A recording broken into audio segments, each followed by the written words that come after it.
Welcome to Adventures in Life. I'm Earl Beecher, your host. Our guests are from the Soka, S-O-K-A, University of America. It's a brand new university.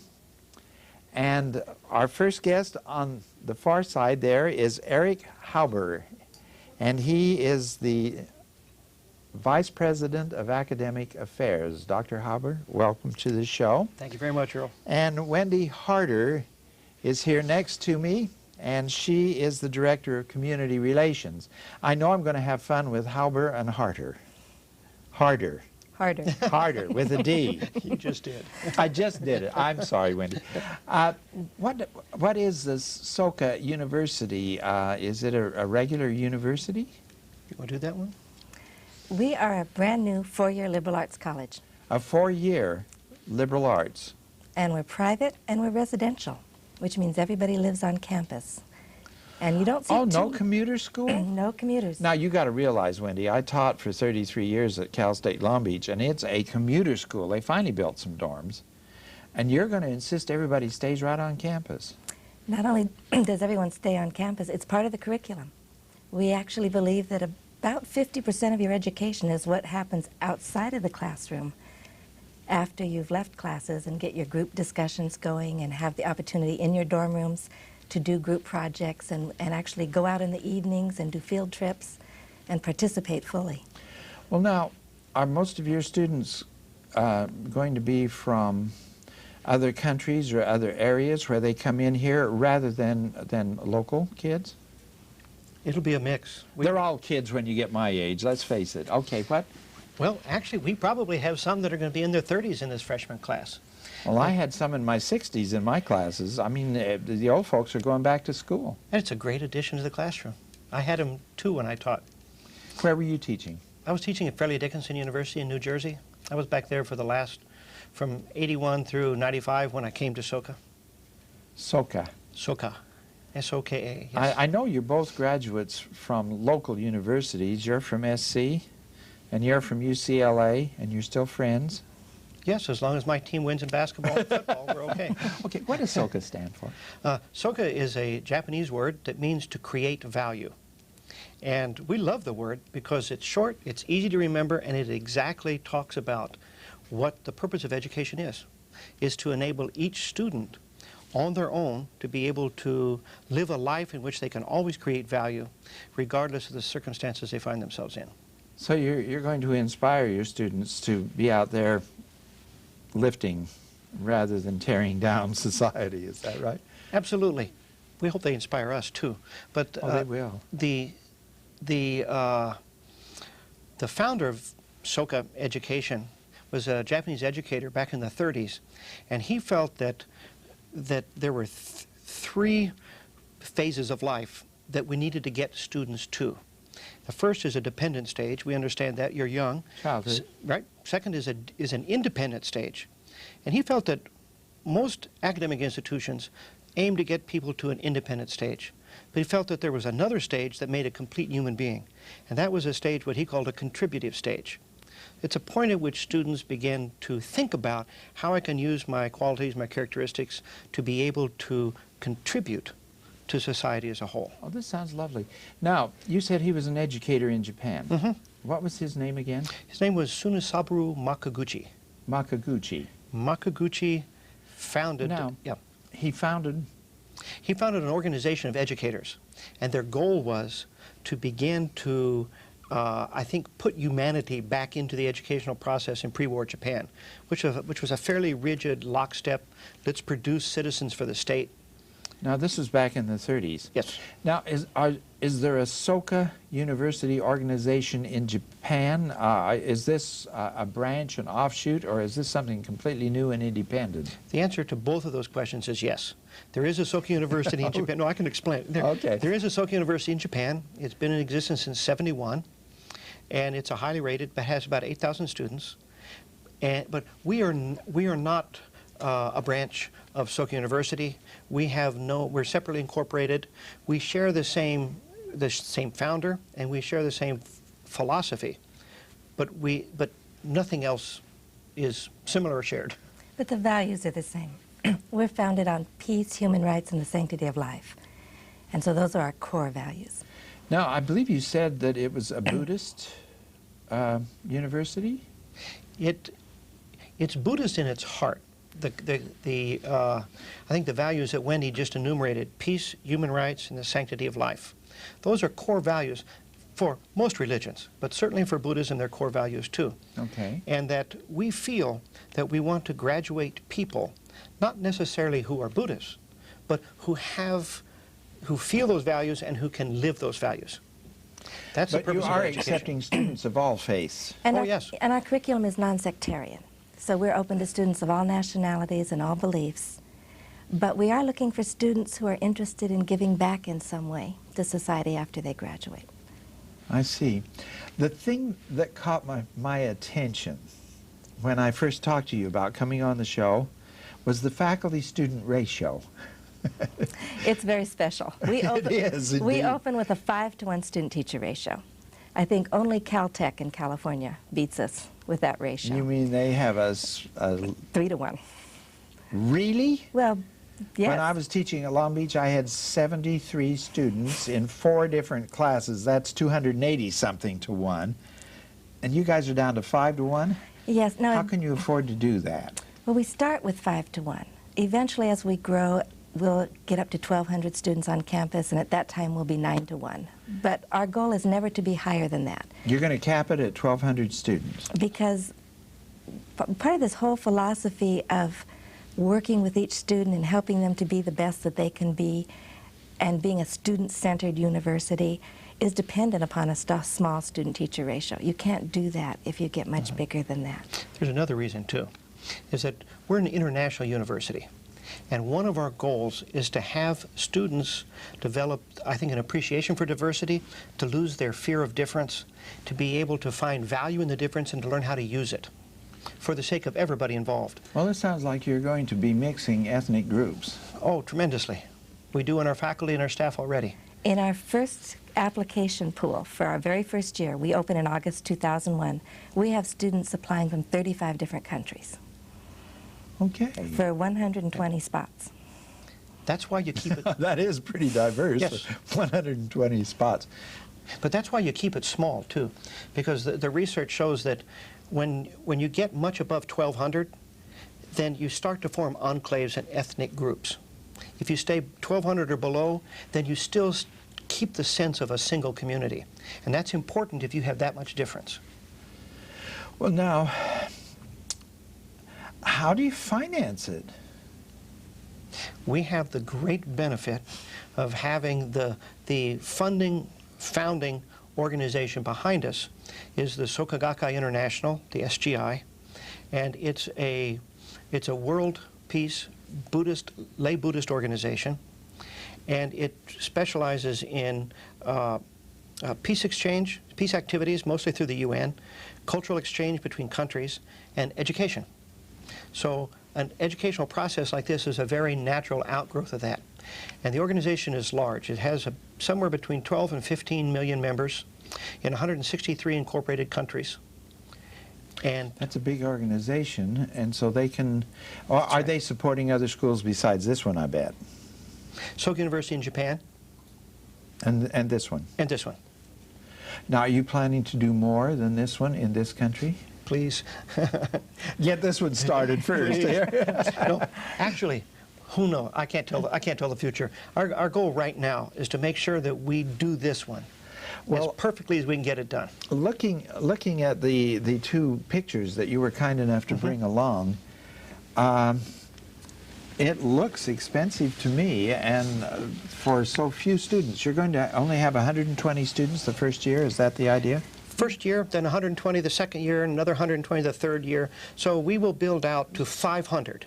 So you're going 120, 240, 360. Correct. I see. We'll plateau at 500, and then assess how we're doing, build the rest of our buildings, and then as Wendy said, we'll extend our enrollment to 1,200. Now, when you say build the rest of our buildings, they're not already in place. This is the first half of campus. The picture you were just looking at is the actual site of The one at the top here. is the actual site of our campus. If you look at that, this is where we were in May of '98, and we had 103 acres, rough graded, about 1.5 miles from the ocean. You can see the ocean just over the ridge of yeah. Laguna Beach. We're Pretty. adjacent to Laguna Beach. Okay. And we're surrounded by 4,000 acres of wilderness parks. So this is a beautiful site up on a hillside, surrounded by the wilderness park, and within 1.5 miles of the ocean. So we get the ocean breezes sweeping on campus. Well, is that up Laguna Canyon? It's south of Laguna Canyon. It's south. It's Wood Canyon and Aliso Canyon. Wood Canyon and Aliso Canyon. Which- There's the next canyon south. The ridge Okay. you see in that picture is actually top of the world Laguna Beach, looking down on us. Okay. So here we have this beautiful site, and then we started construction on 18 buildings, all at once. 8? And we tried to find out when was the last time a private liberal arts college built a complete campus from the ground up, all at once. And we stumped the national reference librarians. They couldn't come up with the date. We do know we are the first one in the last 25 years, certainly in California, and Yes. probably much longer. And then we took the site, and then if you look at the picture in the far corner, that was taken in December of this year. And you can see the 18 buildings rising on that campus. And then Yes, and it looks like it's going to just have a lot of trees, a lot of parking. Not an awful lot of parking. well, actually, as you come down to the picture of the model, and you see what it should look like when we've got all the landscaping mature and all 18 buildings complete, Yes. we have 1,600 parking spaces on that campus for 1,200 students. You'll need them. We know. When I started teaching at Long Beach, Mm-hmm. we had 12,000 students and 12,000 parking places. And when I left, we had 36,000 students, 4,000 staff, and 12,000 parking places. And that was one of the big fights all the time. So be sure you plan for adequate parking. In almost every campus, that's a big fight. It is. We had that in mind. There's a formula the state uses, the county uses. Yes. And we went far beyond the formula to make sure that we didn't have that problem. Well, I think that's very wise of you to take things into account to start with. Now, it's a liberal arts. What does that mean? Liberal arts, traditionally, the benefit of a liberal arts education has been it's the most humanizing of the different degrees that you could have. So it really specializes in having the graduates be able to communicate well, both verbally as well as written, to be able to think critically and creatively. And in today's world, it has, because information increases so fast, Oh, yes. you can't learn everything. So the way education is moving now, as you well know, is to be able to prepare people to live and function well in an information-rich world in which the information is constantly changing. So flexibility, adaptability, I think creative thinking, plus analytical thinking. These are really key components, I think, for people to go into the world and to be successful in a rapidly changing world. They tell me we need to pause for a public service announcement, and then I want to come right back and ask about sort of the composition of the faculty. This school intrigues me, so stay with us. We'll be right back.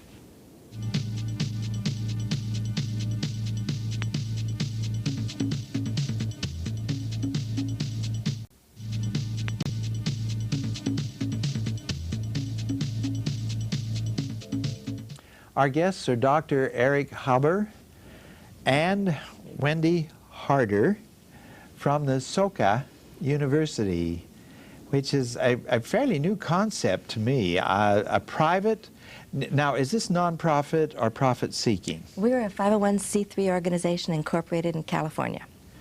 And being nonprofit, you have a sponsoring organization which is providing most of the funding. I asked you what is a liberal arts school, and you started explaining it to me, and immediately got into a very wide ethnic, religious, it's not focused in any one thing except humanity. Well, it's That's a right. liberal arts degree, but we do have 3 concentrations. We offer humanities concentration and international studies and social and behavioral sciences. I taught the international finance class for Santa Monica College one time, and most of, out of 56 students, 45 of them were from Europe. Well, one of was the unique interesting. things about our curriculum is everybody takes a second language, and everybody does an international internship in a country using that language in their junior year. So that is built into the curriculum. So you're doing student exchange activities. Yes. One of our goals is to try to help students think a little more globally, to appreciate at least one other culture, and to have a good knowledge of one other culture, with the goal that as they learn to appreciate one culture, they can expand that and learn to appreciate others as well.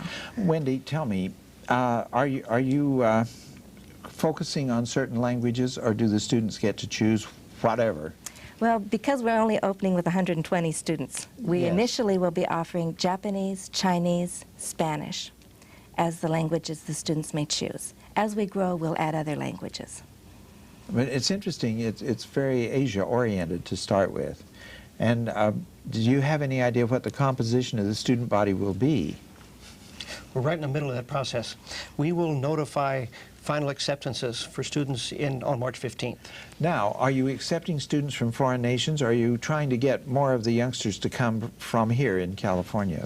What's Both. We have three populations. your Clearly, recruiting program? we're recruiting internationally, we're recruiting nationally, and locally. And so we have three different processes, and we want students from all three of those areas. Are there any age restrictions? We did touch on that. No. No, but You can't. everyone does live in the dorms, so that does some self-selecting by itself. I would go crazy in there with a bunch of freshmen and all the noise. Are you applying, Earl? No. Oh. But I think it sounds like it would be delightful. And you've mentioned, how much is the tuition the student has to come up with? Well, the tuition for 2001 is $16,500, and then room and board is $7,500. So the total package is $24,000. That puts us Per year? Per year. Which Calendar year or academic per year? academic year, and that puts us right in the middle of the private liberal arts colleges in California. Does it really? I didn't know how expensive they were. I knew they were getting Almost pretty exactly in the middle. But we never say that without also saying we have a wonderful scholarship endowment, and it's there for students based on need. So Based on need admission, or merit or admission is strictly by merit. We don't look at your ability to pay. We strictly look at your merit. How have you done in school? Have you been involved in the community? Do you have special talents? What was your essay like? How did your phone interview go? We take a variety of different components into the mix, and then that's merit. And once you're admitted based on merit, then we say, based on your federal aid form, what is your need area? And our goal is that every student, regardless of their economic status, will be able to attend this college. That's a wonderful goal. And I think very important. And we need to do more of that in education throughout the whole thing, is to make it available to anyone who really wants it and can show by their effort. Now, this school is new. You're planning to grow to 1,200 students. And your faculty ratio will peak at 9-to-1, so that's about 140 faculty or something. By the time we get out there, that's right. You mentioned to me on the phone that you had people coming on the faculty who were giving up tenured positions at very prestigious schools to come here, and I was intrigued. Of our first 21 faculty, we have 12 who have given up tenure. And they come from schools such as Harvard, Yale, Cornell, Berkeley, UCLA, Dartmouth. Swarthmore, Johns Hopkins. Dartmouth. What in the world do you do to intrigue them to that degree? I think that's very impressive. It's a unique group of professors, and I think a very pioneering group. It takes a unique person to say, I want to help build a new university from scratch. But I think that's what brings them here, the chance to have a 5-to-1 student-teacher ratio. The California climate. The chance to do it the way they always wanted to teach. Oh. When you ask them that question, because it's a natural question, because you're giving up something you know, your security, to essentially come to a place that doesn't exist yet, and the only thing they can identify is a set of values. And so every one of them said that the values resonate with their own personal values, but as Wendy said, they said it's their only opportunity to where they can devote themselves to the welfare of a student's development completely. They said, this is a remarkable opportunity. If they don't do it now, they won't. Plus the fact it's the opportunity to actually be in on the ground floor of shaping something like that with those values. That's why they did it. And it was interesting when they came. It's a very mixed group of people, which is, I mean, partly why we hired him. We want that. But it's a process of learning that everybody shares the same values. And so that in the beginning you deal with strangers. How did they hear about you? How did you get the word out to these folks to get them to come? We did a national search through all the major journals in each subject matter we were researching for, and we were looking for the best and the brightest. But what's really interesting, of the 21 faculty that have come, 6 are Fulbright scholars. We have a very extremely high level of faculty. You must be very proud of that to start with. We are. We're very happy with it, too. I think it sounds absolutely fascinating what you're doing in getting this going. Now, how would somebody approach you? A student or a parent of a student, potential? The first thing they might want to do is look on our website. Our website address is www.soka.edu, so it's really easy to remember. Soka EDU. Soka EDU, and they can Yeah, find out most of the answers to their questions there. And then if they want to call us directly, we have a toll-free number, which is 888-600-SOCA. Which is also on the website. 888-600 SOKA. SOKA. Would they get your office if they call that number? They would or get they the get admission. admissions? They would get admission office, and then they would be happy to mail them a brochure and information and a packet. And then we also have family tour days. And those are days where we have open house. We invite families and friends to come in, see the campus, meet the faculty. See the half-finished building? See the fully finished library. There we go. They tell me it's time to pause for a public service announcement. Let's do that, and we'll come back and talk about the family tour days. So stay with us. We'll be right back.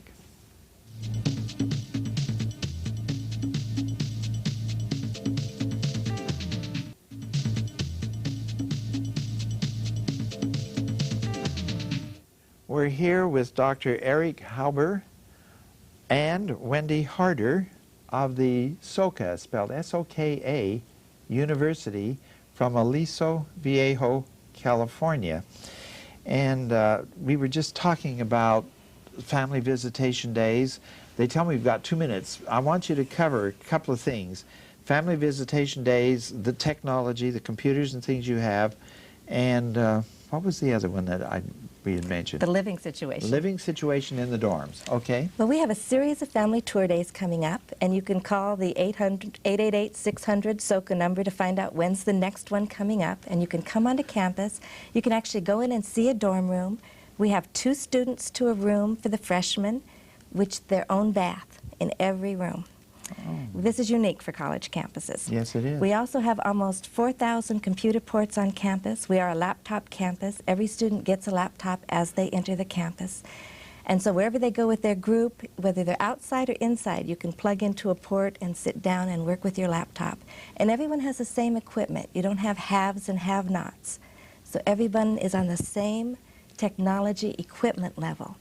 And one of our goals is to help our students interact with technology, and yet not having it technology for technology's sake, but just the best way to learn as an individual with a strong mentor relationship with your teacher and close working with your classmates. Unless I miss my guess, you're going to have a lot of parents wanting to come and take a look and bring their children over and say, hey, this looks pretty good. That faculty-student ratio just intrigues me. I have to admit that. Thank you very much for being our guests on Adventures in Life. We appreciate you taking time to come here. Thank you, Earl. Dr. Hauber. We're delighted. Thank you very much. And thank you for joining us also. And please join us soon again for more Adventures in Life.